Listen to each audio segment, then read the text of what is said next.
Southern California, kung saan lahat ng tao ay naggagandahan. Dahil yata sa ito ang center of movies and show business. Lahat dapat mukhang artista. Mahirap ba kanyo? No, no, no. May sagot dyan si Miss O. Ito ang derma roller. Para maging malastar at makinis ang iyong kutis.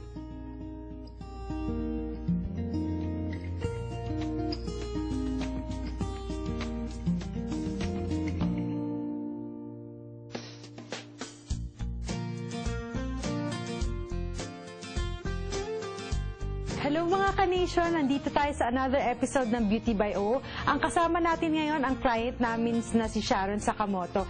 Previously, pinagawa niya ang Body Diamond Fill at ipinakita natin to sa previous episode. Ngayon, tatanungin naman natin siya kung ano pa yung gusto niyang ipagawa. So, hi Sharon! How are you? Oh, I'm doing good. Good! So, we have done different treatments on your skin. Na-facialan ka na rin namin. So, what's your concern? Well, right now, actually I've had 6 treatments with you. Okay. My concerns are actually, is there a way that you can take care or smoothen my acne scars on the faces? Yeah. So, like fine lines as well? Yeah. So, we have a treatment that's called the Derma Roller. So, mga ka-nation, ang Derma Roller ay isang treatment na pwede sa mga acne scarring. So, it will help na maging mababaw yung mga scars kung previously nagkaroon kayo ng bata kayo at nag-iwan ng maraming remembrance. So, we will take care of that. So, Sharon, papasok na tayo sa treatment room at ipapakita namin sa inyo lahat kung paano namin ito gagawin. So, halina kayo!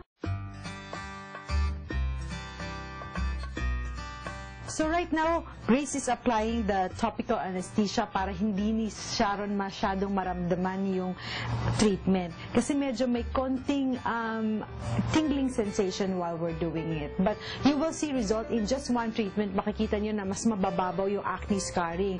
So I know mga ka-nation, marami sa inyo ang namumblema sa pagdating sa acne scarring. Wala na kayong pimples, wala na rin marks, pero ang daming scars na naiiwan. We can take care of that. Usually kasi pagka ang acne scars may malalim, usually nag-iiwan ng maraming itim dun sa loob. So, yun ang tinatawag na hyperpigmentation inside the acne scarring. So, ang ginagawa namin, papababawi natin yung scars, papuputiin natin yung itim dun sa loob ng butas para hindi masyadong malalim tignan. So, pag napaputi natin yung hyperpigmentation sa lahat ng scarring, it will look more shallow.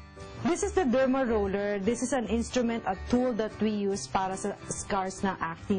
At ang gagawin ng aming esthetician is papababawi natin yung butas unti-unti at makikita nyo ang result after a month or 2. Hindi pare-pareho ang acne scarring sa buong face. Merong mas deeper, merong mas shallow, meron naman walang scarring at all dun sa forehead. So, usually ang mga acne scars, based on my experience, are focused on the cheeks, sa side ng temple, at saka konti dito sa chin. So, ang ginagawa natin is papababawi natin yung butas at ang mga scarring, kung mapapansin mo, pag maraming acne scarring dito, is mali yung shampoo na ginagamit, maraming oil, ang conditioner may gel. So, nagkakaroon tayo ng maraming scars dito sa tinatawag nating hairline. Right now, ina-apply ko yung collagen serum sa skin ni Miss Sharon. So, habang ginagawa ko tong collagen, then I have to do the derma roller also para lang mag-plump yung skin niya. After this treatment, the client cannot wash the face tonight kasi lahat ng good stuff like the serum, the collagen is already on her face. So, maganda i-leave on, i-overnight natin to. So, tomorrow morning, back to your regimen na naman ng mga pampaputi. Pero pwede po yun.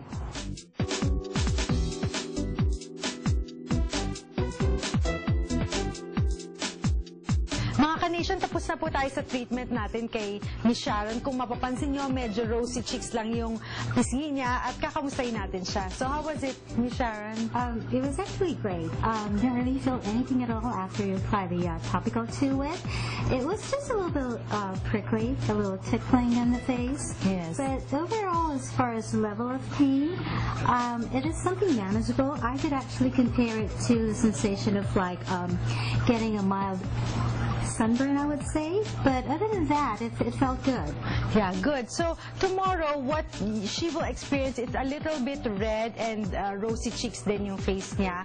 And then after that, she can maintain it with the mga pampaputi, mga skin lightener, ganun. So it will help all the pigmentation to go away as well. Please feel free to visit us for a free skin consultation dito po sa O Skincare Artesia Branch at 17808 South Pioneer Boulevard, Suite 112, Artesia, California 90701, at sa Los Angeles Eagle Rock Mall Branch at 2700 Colorado Boulevard, Suite 103, Los Angeles, California 90041. Please like O Skincare sa Facebook, and our website is oskincarespa.com. Until next time, and remember, From head to toe, I only trust O. thank you, Miss Sharon. You're welcome. Thank you. Bye, Kanishan. Until next time.